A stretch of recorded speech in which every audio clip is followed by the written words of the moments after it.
लोगों ने 9th standard का साइंस 1 का 4th लेसन स्टार्ट किया था मेजरमेंट ऑफ मैटर। ओके, उसमें बहुत सारे कंसेप्ट हम लोगों ने खत्म किए थे। अभी जो नेक्स्ट कंसेप्ट है वो है mass of atom. Mass of atom, okay, किसी भी एटम का, atom is the smallest particle of matter. Atom क्या होता है?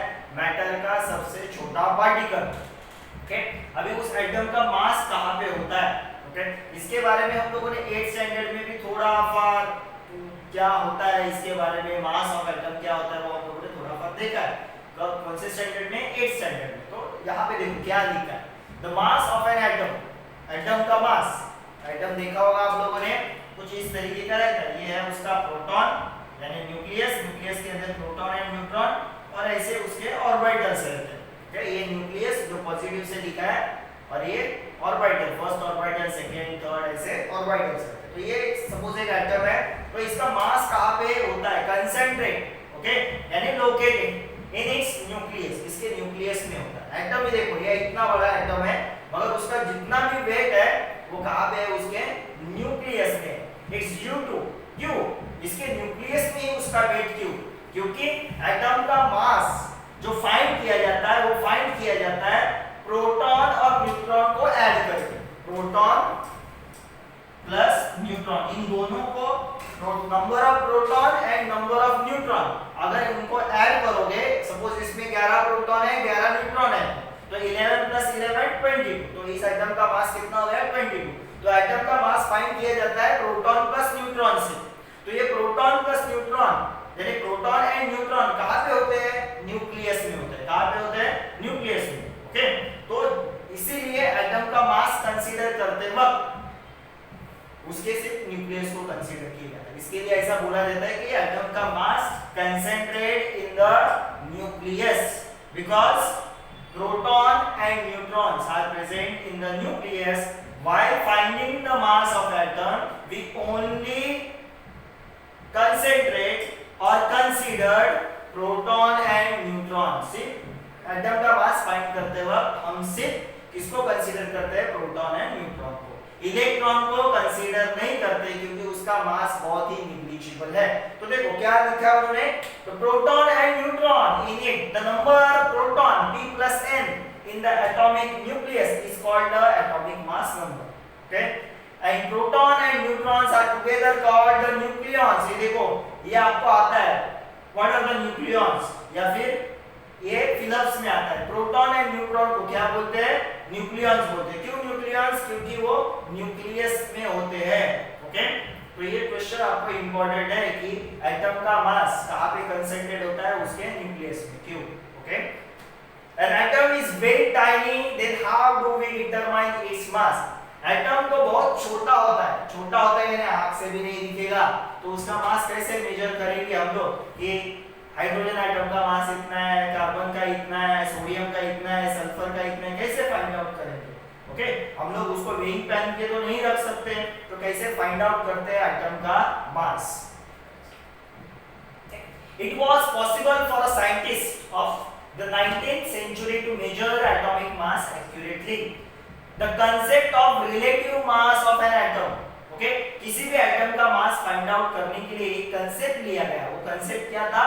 Relative mass of an atom. Relative यानी रिलेशन, ओके, यानी किसी एक बंदे के साथ दूसरे का रिलेशन लगा के जो भी हम लोग को फाइंड आउट करना है वो फाइंड आउट किया गया। यानी एक एटम का मास फाइंड आउट करने के लिए, किसी भी एटम का मास फाइंड आउट करने के लिए उसको रिलेट किया गया किसी एक एटम के मास के साथ। ओके, तो कैसे रिलेट किया गया? A reference atom was required for expressing the relative mass of an atom. तो रेफरेंस एटम लगेगा। मेरे पास 10 एटम्स हैं, उनका मुझे मास फाइंड आउट करना है, तो मैं उनका कंपैरिजन, उनका रिलेशन किसी एक एटम के साथ करूंगा जिस एटम का मास मुझे पता है।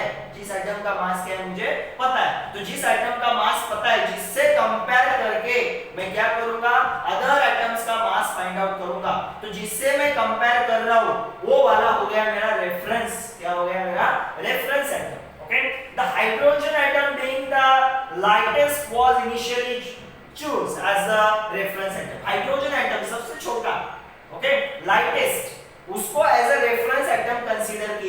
उसको as a reference atom consider किया गया। The relative mass of hydrogen atom which has only one proton in its nucleus was accepted as 1। देखो हाइड्रोजन एटम, हाइड्रोजन देखो ऐसा रहता है, ये उसका न्यूक्लियस और उसका एक ऑर्बिटल। हाइड्रोजन का एटॉमिक मास 1 कंसीडर किया गया। क्यों?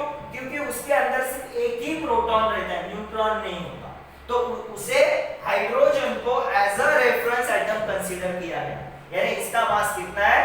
1 ऐसा कंसीडर किया गया। इसका मास 1 है, तो इसके साथ रिलेट करके बाकी सब एटम का मास फाइंड आउट किया जाता है। इसके साथ रिलेट करके अदर एटम का मास फाइंड आउट किया जाता है। कैसे फाइंड आउट करते हैं वो आगे।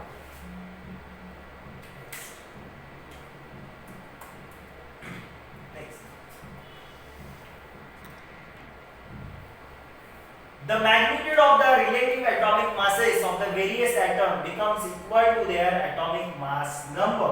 ओके, अभी हम लोग यहाँ पे कंसीडर करते हैं क्या concept, right? Express the relative mass of nitrogen atom. अभी मुझे नाइट्रोजन एटम का मास फाइंड आउट करना है, किससे रिलेट करके? हाइड्रोजन एटम से रिलेट करके।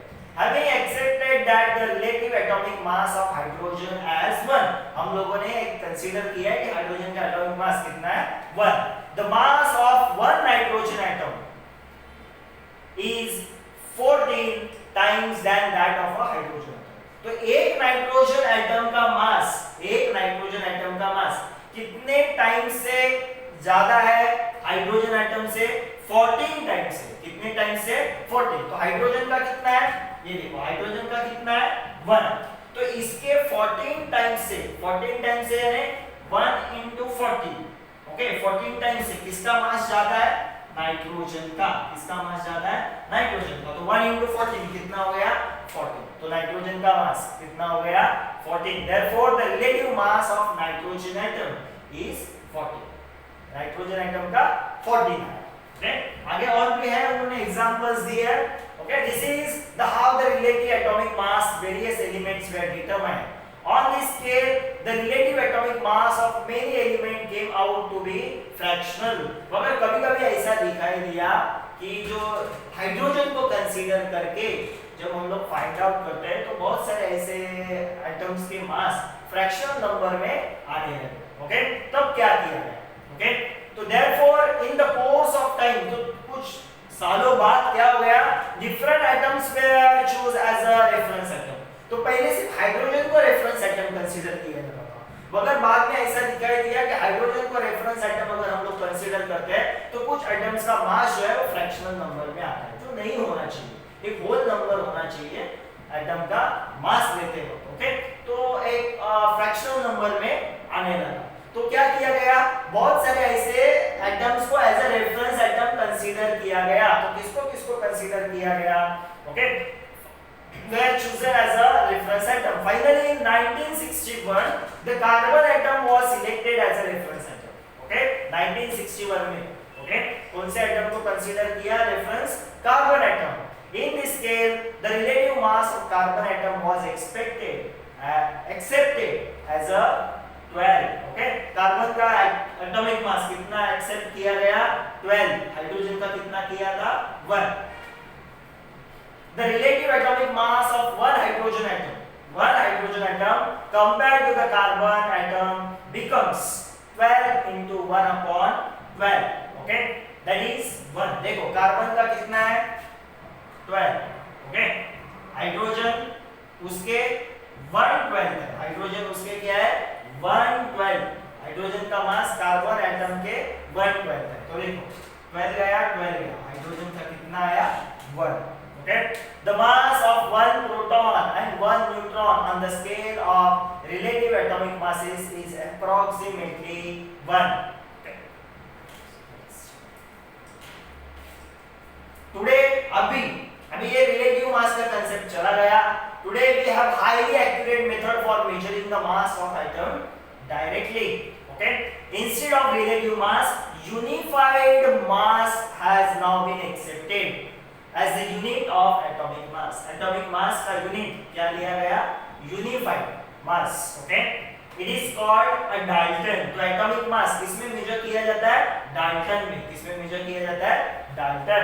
ओके, और उसका सिंबल है स्मॉल यू। स्मॉल यू यानी डाल्टन, स्मॉल यू यानी डाल्टन। तो 1 डाल्टन इज इक्वल टू कितना होता है? 1 डाल्टन इज इक्वल टू देखो 1.66, ये आगे बहुत सारे नंबर्स है, इनटू 10⁻⁻27 kg। 1 डाल्टन यानी कितना होता है? 1.66 into 10⁻⁻27 kg। ओके, तो ये इतना होता है। Next, molecules of element and compound. Molecules of element and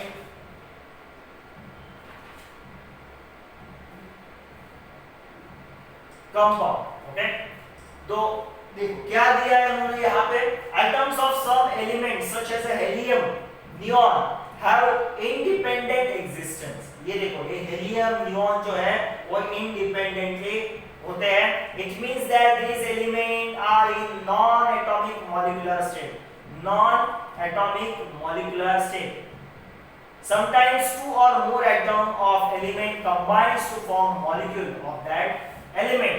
Such element are in a polyatomic. Okay, यहाँ पे देखो नॉन एटॉमिक नहीं, सॉरी मोनोएटॉमिक। मोनोएटॉमिक यानी क्या? ये देखो helium He, neon Ne। Okay, ये उनका सिंबल है। क्या है? सिंबल। ओके, तो एलिमेंट्स का सिंबल है, तो इसको बोला जाता है mono atomic molecular state. Mono atomic, mono यानी one, single, single atomic molecular state. Neon यहाँ पे भी ये सिंगल ही है, तो single mono atomic molecular state, इसको बोला जाता है मोनो एटॉमिक मॉलिक्यूलर स्टेट। आगे क्या दिया है? 2 or more atoms of an element combine, 2 or more atoms of the element combine to form a molecule of that element. Such element are in a polyatomic state. Okay, for example, element oxygen, nitrogen are diatomic molecule such as O2 and 2. Okay, diatomic यानी उसको हम लोग poly यानी many, poly यानी many. तो यहाँ पे उसमें डायटॉमिक आता है। देखो डायटॉमिक यानी उसमें कितने मॉलिक्यूल्स, कितने एटम्स रहेंगे? 2 एटम्स रहेंगे। तो ये डायटॉमिक। मोनोएटॉमिक यानी single, only single element. Okay, diatomic में 2 एलिमेंट। कितने एलिमेंट? 2। तो यहाँ पे 2 ऑक्सीजन है, 2 नाइट्रोजन है, okay, chlorine, okay, hydrogen, okay, ये सब हो गए डायटॉमिक।